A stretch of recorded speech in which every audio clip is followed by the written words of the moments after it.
ଆଜ୍ଞା ଆଜି ଆମେ ଅଛୁ ଓଡ଼ିଶାର ନାମୀ ଦାମୀ ବସଷ୍ଟାଣ୍ଡରେ ମାନେ ଜାଣିପାରୁଥିବେ ଚେୟାର ପେଜ ଯେଉଁଗୁଡ଼ା ଦେଖିକି ଆଉ କେଉଁଠି ଭାଇ ଆମେ ଅଛୁ କଟକରେ ଅଛୁ କଟକ ବସଷ୍ଟାଣ୍ଡରେ ସାର୍ ଆମର ଦେଖାହେଲେ ତାଙ୍କ ଘର ହେଉଛି ନାଉ ଗାଁ ମାନେ ଜାଣିପାରୁଥିବେ କେଉଁଠି ଆଉ ଜଗତସିଂହପୁରରେ ନା କ'ଣ ବଂଶୀଧର ମିଶ୍ର ମିଶ୍ର ବାବୁ ହଁ ମାନେ ହୋମ ଯଜ୍ଞାଦି କାର୍ଯ୍ୟରେ ଆପଣ ସାମିଲ ହୁଅନ୍ତି ତ ଆଜିର ସମୟରେ ଯେଉଁ ତେଲ ମିଳୁନାହିଁ ରାତି ପାଇଲେ ସଡ଼କ ଦୁର୍ଘଟଣା ଆଜି ରେପ୍ କାଲି ମର୍ଡର ଏଇ ଯେଉଁ ଘଟଣା ସବୁ ଘଟୁଛି ଆକୁ ନେଇ ଆପଣଙ୍କ ଭଳି ଜଣେ ଚିନ୍ତାଶୀଳ ବ୍ୟକ୍ତିତ୍ୱ କ'ଣ କହିବାକୁ ଚାହିଁବେ ଏଗୁଡ଼ାକ କିଛି ନ ଘଟୁ ବୋଲିକି ମୋର ଆଶା ଇଏ ଦୁର୍ନୀତି ଅତ୍ୟାଚାର ଗୁଡ଼ା ବହୁତ ହେଉଛି ଏଗୁଡ଼ାକ ନ ହେବା ଦରକାର କିନ୍ତୁ ବର୍ତ୍ତମାନ ସମୟରେ ହେଉଛି ହଁ ହେଉଛି ସେ କମୁନି ରାଜ୍ୟ ବୋଧେ ଆଇନ ଶୃଙ୍ଖଳା କିଛି ନାହିଁ ତାହେଲେ ବିଜେପିକୁ ଆପଣ କାହିଁକି ଆଣିଥିଲେ ବିଜେପି ସହ ଆଣିକି କିଛି ଲାଭ ନାହିଁ ଆପଣ ପରା ଦେଇଥିଲେ ଭୋଟ ଅମରେନ୍ଦ୍ର ଦାସଙ୍କୁ ଜାଣିନଥିଲି ନା ନାଇଁ ଆପଣ ବିଜେପିରୁ ସେ ଠିଆ ହେଇଥିଲେ ଟି ଅମରେନ୍ଦ୍ର ଦାସ ତ ତାଙ୍କୁ ମାନେ ମୋ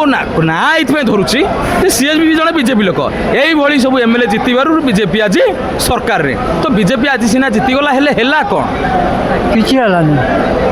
ମିଶ୍ର ବାବୁ କହୁଛନ୍ତି ବାମୁଣିଆ ଲୋକ ହଁ ବୟୋଜ୍ୟେଷ୍ଠ ବ୍ୟକ୍ତିତ୍ୱ ପୁଣି ଆସିଛନ୍ତି ଜ୍ଞାନୀଗୁଣୀ ଜିଲ୍ଲାରୁ ଯଦି ଆସିକି ତାଙ୍କର ଅଶାନ୍ତି ଯଦି ଝାଡ଼ୁଛନ୍ତି ବିଜେପି ଉପରେ ମାନେ ବିଜେପି ଆଗକୁ ବଢ଼ିବ ତ ମାନେ ମୁଁ କହୁନାହିଁ ଆଉ ବଢ଼ିପାରିବନି ଦେଖିଲ ଏଇ କଥାରେ ମୋର ଝାଳ ବାହାରି ପଡ଼ିଲା ବିଜେପି ଆଉ ବଢ଼ିପାରିବନି ଶୁଣିକି ମୋର ଝାଳ ବାହାରି ପଡ଼ିଲେ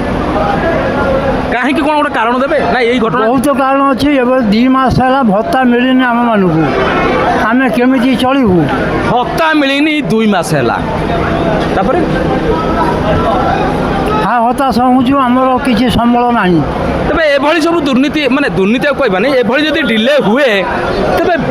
ବିଜେପି ଆଗାମୀ ଦିନରେ ଏଇ ସରପଞ୍ଚ ଇଲେକ୍ସନରେ ଆସିବ ଟି ଆପଣ ସରପଞ୍ଚ ଇଲେକ୍ସନରେ ବିଜେପି କି ଭୋଟ ଦେବେ ଟି ହଁ ଭୋଟ ଦିଆହେବ ଦେଖିବାକୁ ସେତେବେଳକୁ କିନ୍ତୁ ବିଜେପି ଆଉ ପାଇବନି ଦେଖିଲ ବାମୁଣିଆ ସବୁ କର ବାମୁଣମାନଙ୍କୁ ଶାନ୍ତି ରଖ ସେଥିପାଇଁ କୁହାଯାଏ ଆଉ ଜଣେ ବାମୁଣିଆ ଲୋକ ଆସିଗଲା କ୍ୟାମେରା ବୁଲାଅ ଆଜ୍ଞା ନମସ୍କାର ନମସ୍କାର ଇଏ ହେଲେ ବ୍ରାଣ୍ଡି ବାମୁଣମାନଙ୍କ ଭିତରେ ଗୋଟାଏ ମାନେ ନାଁ କ'ଣ ଭଲ ଆପଣଙ୍କର ହରିପ୍ରସାଦ ଦ୍ୱିବେଦୀ ବାବୁ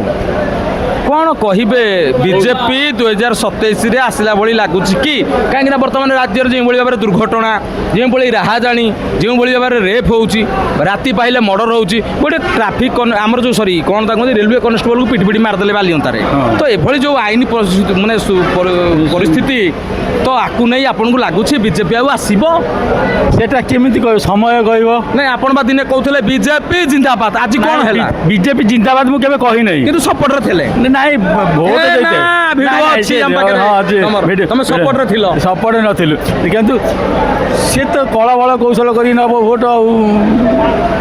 ତ ବିଜେପି ଜିତିବ 27ରେ ସେଟା ବାଲାଟ ପେପର ଇଭିଏମ୍ ନୁହଁ ବାଲାଟରେ ସେ ବାଲାଟ ପେପରରେ ଥିଲା ଇଭିଏମ୍ରେ କେଣାଙ୍କାରୀ ବେଶୀ ତ କ'ଣ କହୁଛ 27ରେ ବିଜେପି ଆସିବ ସେ ତ ଆମେ କହିପାରିବୁନି ସେ ଆଷ୍ଟ୍ରୋଲୋଜି ଜ୍ୟୋତିଷ ମାନେ ଜଣେ ବାମୁଣିଆ ଲୋକ ମିଶ୍ରେ ଆଜ୍ଞା କହିଲେ ବିଜେପିକି ଭୋଟ ଦେବିନି କିନ୍ତୁ ଦ୍ୱିବେଦୀ ବାବୁ କହିଲେ କହିପାରିବେନି ମାନେ ପେଟରେ ଅଧା ମୁହଁରେ ଅଧା ମେ ବି ବିଜେପିରୁ କିଛି ମିଳିପାରେ ମାନେ ମୁଁ କହୁନି ଏଇଆ ତ ଯିଏ ମାଲ ଦେବ ଯିଏ 2-4 କୋଟି ଟଙ୍କା ଦେଇଦେବ ତାକୁ ଦେଇଦେବ ଭୋଟ ଭାଇ ଏତେ କହିଲା ପରେ ମୋ ଦେହରୁ ଖାଲି ଝାଳ ଧପ ଧପ ହେଇ ବହୁଛି ଆଉ ବସିବିନି ଚାଲ ଆଗକୁ ଚାଲ